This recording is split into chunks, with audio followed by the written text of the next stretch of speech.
दोस्तों नमस्कार, मैं संदीप स्वागत करता हूं आपका कैरियर प्लैनेट की अकाउंटिंग क्लास में। दोस्तों हम सब चाहते हैं कि हमें अकाउंटिंग बहुत अच्छी तरह से आ जाए और हम अपना खुद का या फिर अपने व्यापार अपने बिजनेस का हिसाब किताब आसानी से रख सकें। लेकिन दोस्तों इसके लिए आपको हमारा ये वीडियो आज पूरा देखना होगा, क्योंकि इस वीडियो में मैं आपको अकाउंटिंग की शुरुआत किस तरह से की जाए, उसे किस तरह से सीखा जाए, ये सब बताने वाला हूं। चलिए शुरू करते हैं। लेकिन दोस्तों शुरू करने से पहले मेरी आपसे ये रिक्वेस्ट है कि अगर अभी तक आपने हमारे इस चैनल को सब्सक्राइब नहीं किया हो तो प्लीज अभी कर लीजिए। दोस्तों अकाउंटिंग यानी हिसाब किताब या तो हम मैनुअली रख सकते हैं, मैनुअली मीन्स हाथ से रख सकते हैं, या फिर कंप्यूटर पर भी रख सकते हैं। और जब बात आती है कंप्यूटर पर अकाउंट्स रखने की, तो फिर हमारे दिमाग में एक ही सॉफ्टवेयर का नाम आता है और वह है टेली। जी हाँ दोस्तों, टेली एक मोस्ट पॉपुलर अकाउंटिंग सॉफ्टवेयर है जिसका यूज अकाउंटिंग की फील्ड में बहुत ज्यादा होता है। लेकिन टेली सीखने से पहले आपको अकाउंट्स के बारे में पूरा नॉलेज देना होगा। तो बात करते हैं अकाउंटिंग की। दोस्तों अकाउंटिंग जो टर्म है उसका अपना एक मीनिंग होता है। मैं आपको यहां बताना चाहता हूं कि एक कहावत जो मैंने बहुत पहले सुनी थी कि पहले लिख पीछे दे, भूल पड़े कागज से ले। जी हाँ दोस्तों, पहले लिख पीछे दे, भूल पड़े कागज से ले। ये बहुत प्राचीन एक कहावत है दोस्तों, जिसमें ये बताया गया कि किसी भी ट्रांजैक्शन को करने से पहले हमें उसकी रसीद, उसका प्रमाणक यानी उसका वाउचर या यूं समझ लीजिए उसका बिल लेना चाहिए और उसके आधार पर ही उसका हिसाब किताब करना चाहिए, ताकि भविष्य में यदि उस ट्रांजैक्शन से संबंधित कोई भी विवाद होता है तो हम उस रसीद के माध्यम से उस विवाद को समाप्त कर सकते हैं। अकाउंटिंग का पहला आधार ही यही है दोस्तों कि पहले लिख पीछे दे, भूल पड़े कागज से ले। दोस्तों अकाउंटिंग बिजनेस के लेन देन को पहचानने, उन्हें लिखने और उन्हें कम्युनिकेट करने की एक प्रक्रिया है, एक प्रोसेस है, जिसके माध्यम से आप अपने पूरे बिजनेस को, उसकी फाइनेंशियल कंडीशन को बहुत अच्छे से रिप्रेजेंट कर सकते हैं। दोस्तों अकाउंट्स में खातों को 3 भागों में बांटा गया है। एक कहलाता है पर्सनल अकाउंट, एक कहलाता है रियल अकाउंट और एक कहलाता है नॉमिनल अकाउंट। यानी खातों को हम लेजर के नाम से भी जानते हैं या खाता बही के नाम से भी जानते हैं। इन खातों के 3 प्रकार से इन्हें वर्गीकृत किया गया है। पहला कहलाता है पर्सनल यानी व्यक्तिगत खाते, दूसरा रियल अकाउंट यानी वस्तुगत खाते और तीसरा नॉमिनल अकाउंट यानी अवास्तविक खाते। तो दोस्तों इन 3 खातों के वर्गीकरण के आधार पर ही पूरा अकाउंट्स काम करता है। इन खातों के अलग अलग नियम होते हैं जिनके आधार पर हम इनके अंदर एंट्रीज करते हैं। जो फर्स्ट अकाउंट है पर्सनल अकाउंट, जैसा कि इसका नाम है पर्सनल अकाउंट यानी व्यक्तिगत खाते। ऐसे सभी खाते जो किसी व्यक्ति, संस्था, फर्म, दुकान, कंपनी आदि से संबंधित होते हैं उन्हें हम पर्सनल अकाउंट या व्यक्तिगत खातों के नाम से जानते हैं। जैसे Sandeep account, ABC private limited, PNB bank account. यानी ऐसे सभी अकाउंट जो किसी व्यक्ति से या किसी संस्था से, किसी फर्म या बैंक से संबंधित हो, उन्हें आपको पर्सनल अकाउंट की श्रेणी में रखना है। दूसरा जो अकाउंट आता है वो आता है रियल अकाउंट। रियल का मतलब है यहां पर वस्तुओं से संबंधित, यानी ऐसे सभी अकाउंट जो किसी वस्तु से संबंधित हो, ऐसी वस्तुएं जिन्हें आप देख सकते हैं, छू सकते हैं, महसूस कर सकते हैं, उन सभी को इस कैटेगरी में आपको रखना है। यहां पर purchase account, cash account, furniture account, building account, computer account आदि इस कैटेगरी में आने वाले लेजर हैं, खाते हैं। थर्ड जो आता है वो आता है नॉमिनल अकाउंट। दोस्तों नॉमिनल अकाउंट एक ऐसा कैटेगरी बनाया है जिसके अंदर आपको बिजनेस के सारे एक्सपेंडिचर, सारे खर्चे और लॉसेस और जितने भी लाभ और इनकम हो रही है आपको, उन सबको इस कैटेगरी में आपको रखना है। नॉमिनल अवास्तविक खाते इनको हम बोलते हैं। इसके अंदर जैसे वेजेस है यानी मजदूरी, सैलरी, कमीशन, रेंट, जितने भी आपके खर्चे होते हैं वो भी, और कोई लॉस हो रहा है, बैड डेब्ट्स, और कोई इनकम हो रही है आपको, तो वो सारी इनकम और लॉसेस से संबंधित, एक्सपेंडिचर से संबंधित सारे अकाउंट इस नॉमिनल अकाउंट की श्रेणी में आपको रखने हैं। अब कुछ टर्म्स अकाउंटिंग में बहुत ज्यादा यूज होती है दोस्तों। अकाउंटिंग को प्रॉपर सीखने से पहले आपको इसकी कुछ टर्म्स को समझना होगा, सीखना होगा। फर्स्ट जो टर्म यूज होती है डीआर, और सेकंड यूज होती है CR। तो DR और CR ये बहुत फंडामेंटल इसकी टर्म्स हैं। DR का सिंपल सा मीनिंग होता है डेबिट और CR का मतलब है क्रेडिट।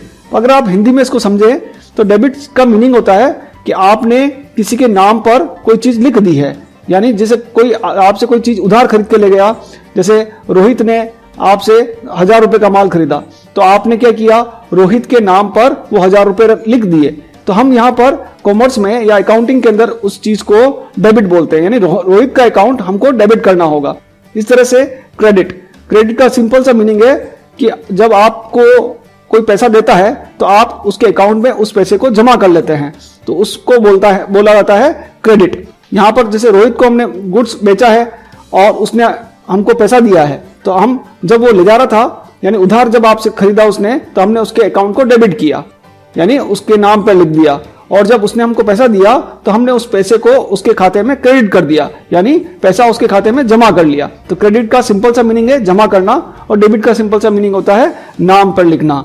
लेकिन दोस्तों आपको हिंदी में इतना ज्यादा नहीं समझना है, इसको आपको इंग्लिश में ही याद रखना है, DR और CR यानी डेबिट और क्रेडिट। हम आगे जब पढ़ेंगे तो आपको और ज्यादा क्लियर हो जाएगा कि किस तरह से किन चीजों को हमको डेबिट करना है और किन चीजों को हमको क्रेडिट करना है। डेबिट और क्रेडिट करने के लिए इन 3 टाइप के जो अकाउंट है, पर्सनल, रियल और नॉमिनल, इन तीनों के दो रूल्स हैं। बहुत सिंपल से दो रूल हैं, उनको आपको याद रखना है, उसके आधार पर ही पूरी अकाउंटिंग होगी।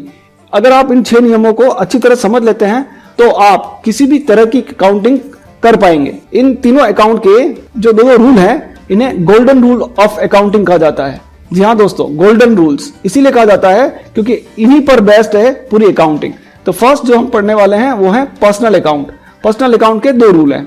फर्स्ट जो रूल है वो ये कहता है कि व्यापार में वस्तु पाने वाले व्यक्ति के खाते को डेबिट कीजिए, यानी जो भी व्यापार में वस्तु पा रहा है उसके अकाउंट को आपको डेबिट करना है।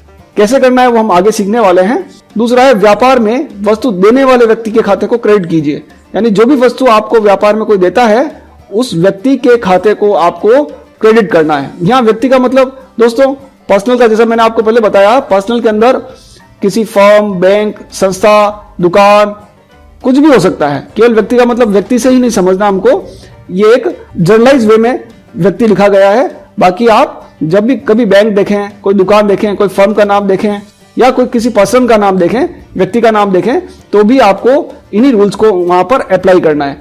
हम कैसे रूल अप्लाई करेंगे ये हम थोड़ी देर में भी सीखने वाले हैं। सेकंड पर्सनल के बाद आता है रियल अकाउंट। इसके भी 2 रूल हैं। व्यापार में आने वाली समस्त वस्तुओं के खातों को डेबिट कीजिए, यानी जो भी वस्तुएं व्यापार में आती हैं उनको आपको डेबिट करना है।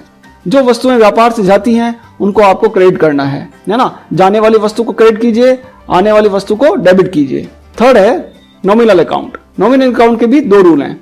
फर्स्ट रूल में कहा गया है कि व्यापार के समस्त खर्चों व हानियों को डेबिट कीजिए और व्यापार के समस्त लाभ और आय को क्रेडिट कीजिए। ये 6 रूल आपको अच्छी तरह से याद रखने हैं, इनको अपने दिमाग में जमा लेना है। अगर आप इंग्लिश में इन रूल्स को पढ़ेंगे तो थोड़ा और आसान हो जाता है। इंग्लिश के अंदर दोस्तों जो फर्स्ट आपने पढ़ा पर्सनल के 2 रूल मैंने बताया आपको, वस्तु पाने वाले व्यक्ति को डेबिट कीजिए और वस्तु देने वाले व्यक्ति को क्रेडिट कीजिए। लेकिन अगर इसी चीज को आप इंग्लिश में देखते हैं तो वहां पर इंग्लिश में और इजी है कि डेबिट द रिसीवर और क्रेडिट द गिवर। इसी तरह से रियल के 2 रूल हैं, डेबिट व्हाट्स कम्स इन और क्रेडिट व्हाट्स गोज आउट। इस तरह से नॉमिनल के debit all expenses and losses और credit all income and gains. तो इस तरह से ये 6 रूल आपको बार बार पढ़कर अपने दिमाग में ये सेट कर लेने हैं। इनके आधार पर हम एंट्रीज कर सकते हैं, ट्रांजेक्शन्स कर सकते हैं। कैसे एंट्रीज होती हैं तो उसके कुछ एग्जांपल मैं आपको यहाँ अभी बता रहा हूँ। जैसे कोई बिजनेसमैन है राम, उसने अपना बिजनेस स्टार्ट किया और अपने बिजनेस में 50,000 रुपए लगाकर उसने अपना बिजनेस स्टार्ट किया, यानी राम स्टार्टेड बिजनेस विद ₹50,000। तो इसकी अकाउंटिंग हम कैसे करेंगे, इसकी एंट्री हम कैसे करेंगे? आपको यहाँ दिख रहा है cash account DR 50,000 to capital 50,000। ये मैंने कैसे किया? तो यहाँ पर दोस्तों डबल एंट्री सिस्टम है, यानी एक ही ट्रांजेक्शन को 50,000 जो है हमने उसको 2 बार पोस्ट किया है, 2 बार लिखा है, 50 इधर भी लिखा है, 50 इधर भी लिखा है। तो ऐसा क्यों करते हैं? तो यहाँ पर कैश अकाउंट DR, तो देखिए राम जो है बिजनेस का ओनर है, उसने व्यापार में 50,000 रुपए लगाए। तो व्यापार में क्या चीज आई? कोई माल नहीं आया है, केवल उसने पैसा लगाया है। तो व्यापार में क्या आ रहा है? पैसा। तो आपको व्यापार और व्यापारी दोनों चीजों को अलग अलग रखना है। राम की अकाउंटिंग हम लोग नहीं कर रहे हैं, हम लोग बिजनेस की अकाउंटिंग कर रहे हैं, यानी बिजनेस और बिजनेसमैन दोनों को सेपरेट रखिए, दोनों को कभी मिक्स नहीं करना है। राम ने 50,000 रुपए बिजनेस में लगाए, तो बिजनेस में क्या आया, बिजनेस में आया पैसा। पैसे को हम लोग यहां पर कैश के नाम से जानते हैं, कैश बोलते हैं पैसे को। यहां रुपीज मनी नहीं लिखना है, cash, cash account DR. DR का मतलब डेबिट व्हाट्स कम्स इन, यानी जो व्यापार में जो वस्तु आती है उसे हमको डीआर करना है। तो हमारे व्यापार में यहाँ 50,000 रुपीज आया, इसलिए मैंने इस 50,000 रुपीज को डीआर किया। और ये पैसा क्यों आया, क्योंकि राम ने लगाया। राम कौन है, बिजनेस का ओनर। ओनर जो भी पैसा लगाता है दोस्तों, उसे हम लोग पूंजी या कैपिटल के नाम से जानते हैं, इसलिए मैंने नीचे कैपिटल लिखा है। तो जो चीज अकाउंटिंग के अंदर डीआर होती है उसे तो हमको उसके आगे डीआर लिखना होता है, लेकिन जो चीज सीआर होती है उसे उसके लास्ट में हमको सीआर नहीं लिखना है, उसके स्टार्टिंग में, शुरुआत में आपको 2 लिखना है। 2 जो है वो ये रिप्रेजेंट करता है कि ये एंट्री सीआर की है, यानी डीआर और सीआर दोनों अलग अलग हैं। तो इस तरह से आपको मैंने समझाया कि किस तरह से आपको ये देखना है कि डीआर क्या होगा और सीआर क्या होगा। जब भी आप कोई एंट्री करें तो जो 6 रूल्स हैं उनको आप साइड में एक तरफ लिख लें और उनके बेस पर इन एंट्रीज को करें। आप उस रूल को अप्लाई करें कि ये डीआर हुआ है तो क्यों हुआ है, ये सीआर हुआ है तो क्यों हुआ है। जब आपको इसका आंसर मिलने लग जाएगा, आपको खुद को समझ में आने लग जाएगा कि ये डीआर हुआ है तो क्यों हुआ है और सीआर हुआ है तो क्यों हुआ है, तो आपको परफेक्ट एंट्री समझ में आने लगेगी। सेकंड जो एंट्री है वो है गुड्स परचेज, यानी माल खरीदा। आपने 10,000 रुपए का माल खरीदा, तो हमारे पास क्या आया, जब हम माल खरीद रहे हैं तो जनरली हमारे पास क्या आएगा, माल आएगा, गुड्स आएगा। माल किसे कहते हैं, जो हम बेचने के लिए खरीदते हैं उसे हम माल कहते हैं। तो जो हमारे पास आ रहा है उसको हम माल बोलेंगे। तो माल यहां पर आया है आपके पास, तो अभी हमने पढ़ा आने वाली चीज को डीआर करो, डेबिट व्हाट्स कम्स इन, तो परचेज अकाउंट डीआर, यानी गुड्स जो है उसको हम यहाँ गुड्स नहीं बोलेंगे। जब भी हम कोई चीज परचेज करेंगे, खरीदेंगे, ऐसी चीज कोई खरीदेंगे जो हमको बेचनी है वापस, तो उसे हमको क्या बोलना है, परचेज। और परचेज अकाउंट डीआर, डीआर इसलिए किया क्योंकि ये चीज हमारे पास आई है बिजनेस के अंदर। और हमारे पास से क्या गया, हमारे पास से 10,000 रुपीज गए हैं, तो जो जाता है उसे हमको सीआर करना पड़ता है। सीआर करने के लिए स्टार्टिंग में 2 लिखना है, जो जाता है उसे सीआर कीजिए। किस आधार पर मैं ये कर रहा हूं, मैं रूल्स अप्लाई कर रहा हूं। जो रियल अकाउंट था उसका सेकंड रूल है, उसमें लिखा हुआ है कि क्रेडिट व्हाट्स गोज आउट, जो जाता है उसे सीआर कीजिए। तो हमारे पास से इस ट्रांजेक्शन के अंदर पैसा गया है, इसलिए मैंने पैसे को यहां पर सीआर कर दिया है। अगला जो ट्रांजेक्शन आ रहा है दोस्तों वो है सोहन से 20,000 रुपए का माल खरीदा, गुड्स परचेज फ्रॉम सोहन। अब यहां पर सोहन से खरीदा तो परचेज अकाउंट डीआर तो हो गई होगा क्योंकि गुड्स आया है, और मैंने अभी बताया आपको कि रूल है आने वाली चीज को डेबिट करो, इसलिए 20,000 रुपए से परचेज अकाउंट को डीआर कर दिया है। लेकिन यहां पर देखो दोस्तों, सीआर में मैंने सोहन लिखा है, यहां पर कैश नहीं लिखा। ऐसा क्यों किया है, क्योंकि जब भी किसी एंट्री के अंदर किसी पर्सन का, किसी व्यक्ति का, किसी फर्म का कोई भी नाम आ जाए तो आपको उस एंट्री को उधार की समझनी, क्रेडिट एंट्री समझनी है कि यहां पर हमारे पास से पैसा नहीं गया है, हम सोहन से उधार माल खरीद कर लाए हैं। तो जब उधार खरीद के लाए हैं तो वो हमसे पैसा मांगता है, और जैसे ही नाम आ जाता है तो पर्सनल अकाउंट के 2 रूल आपको अप्लाई करने हैं। फर्स्ट रूल के अंदर लिखा हुआ था कि डेबिट द रिसीवर, और सेकंड रूल में लिखा हुआ था क्रेडिट द गिवर, कि जो आपको दे रहा है कोई वस्तु उसको आपको क्रेडिट करना है। तो सोहन ने हमको यहाँ पर माल दिया है, इसलिए हम सोहन को क्या कर रहे हैं, क्रेडिट कर रहे हैं। तो ये दोनों रूल्स मैंने अप्लाई करके आपको बताया, purchase account DR to Sohan. Next जो ट्रांजेक्शन है वो ट्रांजेक्शन है सोहन को 10,000 का माल लौटाया। 20,000 का माल हमने उससे खरीदा था, उसको हमने 10,000 का माल फिर से लौटा दिया, हमको पसंद नहीं आया, हमने उसको वापस दे दिया। तो ऐसी कंडीशन में हमको डेबिट द रिसीवर, नाम आ गया, नाम आते ही आपको पर्सनल के 2 रूल अप्लाई करने हैं। फर्स्ट रूल में लिखा है डेबिट द रिसीवर, व्यापार में वस्तु पाने वाले को डेबिट करो। तो सोहन ने हमसे यहाँ पर माल रिसीव किया है, सोहन को हमने लौटाया है, पाने वाला सोहन है, इसलिए हमको यहाँ पर उसे डीआर करना होगा। और हमारे पास से क्या गया, माल गया। और मैंने अभी बताया आपको, माल जब भी आएगा, गुड्स की जब भी बात होगी तो हमको परचेज लिखना है। तो यहाँ पर सीआर में परचेज आना चाहिए, लेकिन मैंने साथ में क्या जोड़ा है, रिटर्न, क्योंकि हमने जो माल खरीदा था उस माल को हमने फिर से लौटा दिया है। जब खरीदा हुआ माल हम वापस लौटाते हैं तो उस कंडीशन में हमको एक नए अकाउंट का यूज करना पड़ता है, उसे बोलते हैं परचेज रिटर्न। और जाने वाली चीज को हम सीआर करते हैं, इसलिए हमको परचेज रिटर्न को सीआर में लिखना होगा। इस तरह से अब 20,000 के ट्रांजेक्शन में से सोहन को हमने 10,000 का गुड्स वापस लौटा दिया है। अब सोहन हमसे 10,000 रुपए और मांगता है, तो अब हमने सोहन को 10,000 रुपए चुकाए। तो सोहन को पेड किया आपने 10,000 रुपीज। ऐसी कंडीशन में फिर से रिसीवर कौन हुआ? सोहन हुआ। और रूल है डेबिट द रिसीवर, व्यापार में वस्तु पाने वाले को डीआर करो। तो सोहन अकाउंट डीआर, और हमारे पास से क्या गया? रुपया गया, कैश गया, नगद गया, तो टू कैश 10,000। अगला जो ट्रांजेक्शन आ रहा है वो है रवि को 10,000 का माल बेचा। अब रवि को हमने माल बेचा है, बेचने को हम इंग्लिश में यहाँ पर कॉमर्स में या अकाउंटिंग के अंदर हम उसे सेल्स कहते हैं। तो फिर से नाम आ गया है, नाम वाली एंट्रीज मैंने बताई आपको उधार की माननी है, आपको क्रेडिट एंट्रीज माननी है। ऐसी कंडीशन में रवि अकाउंट डीआर होगा क्योंकि हमने रवि को गुड्स बेचा है, पाने वाला रवि है। Debit the receiver, Ravi account DR to sales. Sales यानी बेचने को हमको सेल्स करना है, और सेल्स को मैंने सीआर क्यों किया? क्योंकि रूल नंबर 6 में जो आपका नॉमिनल अकाउंट है उसका सेकंड जो रूल है उसमें लिखा हुआ है कि बिजनेस में जितनी भी इनकम होती है उसे आपको हमेशा सीआर करना है। ऐसी कंडीशन में सेल्स करने पर हमको इनकम होती है, इसलिए सेल्स को मैंने सीआर कर दिया है। अगला जो ट्रांजेक्शन आ रहा है वो आ रहा है रवि ने 5,000 का माल लौटाया। यानी रवि को हमने जब माल बेचा तो उसे समझ में नहीं आया, उसे पसंद नहीं आया, उसने फिर से हमको माल वापस लौटा दिया। तो ऐसी कंडीशन में अब हमने जब माल बेचा था तो हमको इनकम हो रही थी, प्रॉफिट हो रहा था, लेकिन अब वो 5,000 का फिर से गुड्स लौटा रहा है। तो ऐसी कंडीशन में हमको नुकसान हो रहा है और लॉस हो रहा है, समझ लीजिए। तो ऐसी कंडीशन में आपको सेल्स रिटर्न अकाउंट का यूज करना है और उसको भी डेबिट करना है। ऐसा मैं क्यों कर रहा हूं? सेल्स रिटर्न अकाउंट डीआर 5,000 ऐसा इसलिए लिख रहा हूं क्योंकि रूल नंबर 5 में ये लिखा हुआ है, यानी जो नॉमिनल अकाउंट थे उसका जो फर्स्ट रूल है उसमें ये लिखा हुआ है दोस्तों कि जितने भी व्यापार में खर्चे और हानियां होती हैं, लॉस होता है, उसे आपको डीआर करना है। तो ये सेल्स रिटर्न एक तरह से हमारा नुकसान है, लॉस है, इसलिए मुझे इसे डीआर करना होगा। और लौटाने वाला कौन है? रवि है।